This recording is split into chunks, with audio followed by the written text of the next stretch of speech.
that this is the biggest rip-off heist in history. And it's a banker takeover. And what they're doing is they're taking a police state grid designed by the Pentagon in the 60s and applying it now with your fear of terrorism, even though most of your terrorism, when you look at it, was staged and provocateured and false flagged event by your own people.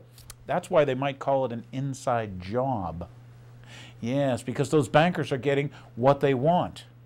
Meanwhile, take a look at the legislation. They changed your bankruptcy laws, didn't you? That's because they love you, Aaron Sharon. They put stuff in your vaccines because they love you. That anthrax on 9/11 was from our labs because they love you.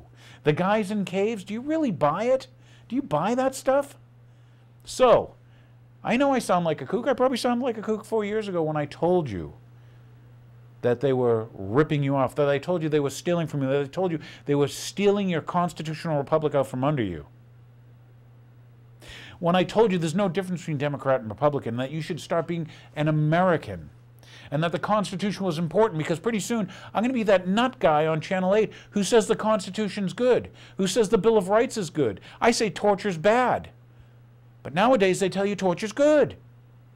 You should go attack people based on lies. I say no. They say, oh yeah, kill 1 million Iraqis based on a lie. Before we even let you go, I brought you this. Here's my prop for today. This is The Creature from Jekyll Island. Why is it important? Because it's an excellent book if you want to learn about the creation of the private banking cartel that you know as the Federal Reserve System. Yes, I think it's also funny how, created by bankers for bankers, huh? Yeah. Well, anyway, good book, good read, highly recommend it, but I know you wouldn't believe me. Guess where on their 100th anniversary or whatever they go to meet? When I say 100th anniversary, because this was all done before 1913, and remember the senator who brought it to you, his name was Aldrich. That's right, wasn't it Nelson Aldrich Rockefeller? It was Nelson Aldrich who brought the legislation forth, huh? Hey, by the way, that private banking cartel, the Fed, you can't tax them. They get to create money from nothing, and you have to pay interest on it. It is comedy, but you probably want to go back to watching sports. Hey, football's on this weekend, better hurry up and watch it. Honey, football's on. Hey, will you be quiet? You're standing in front of my TV. There's football to watch. I know. As an overdrive piece, why do I want to show you this? Here you go. Here's the meeting of the Fed. That's right. Yeah, where? At Jekyll Island, Georgia. The Creature from Jekyll Island? Here you go.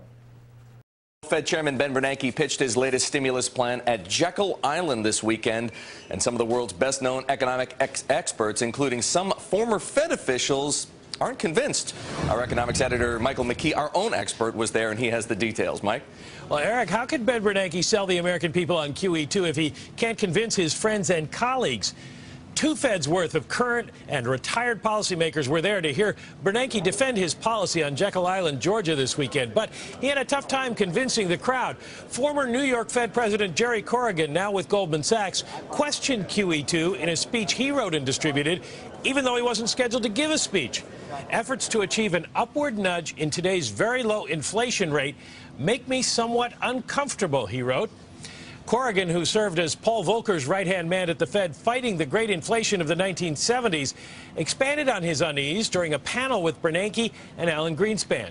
Is there a risk that nudging it up to pick a number, 2% or whatever you want to use, may turn out to be easier than capping it at 2% or whatever?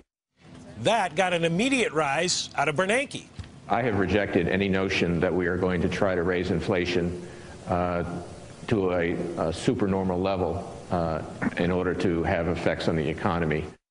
But even Greenspan, who didn't take a public position, offered a warning.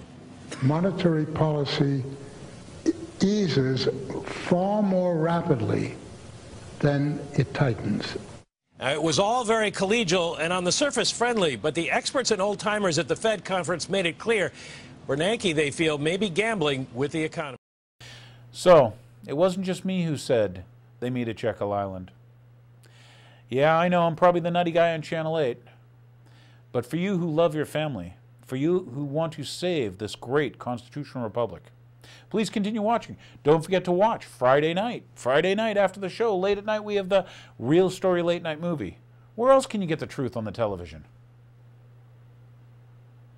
God bless you once again. God bless this constitutional republic, and down with these banksters. You know, they used to call them the money trust years ago. And this is what, throughout history, man has fought for his freedom and his liberty. Usually fighting bankers. I like to call them banksters because they're scum.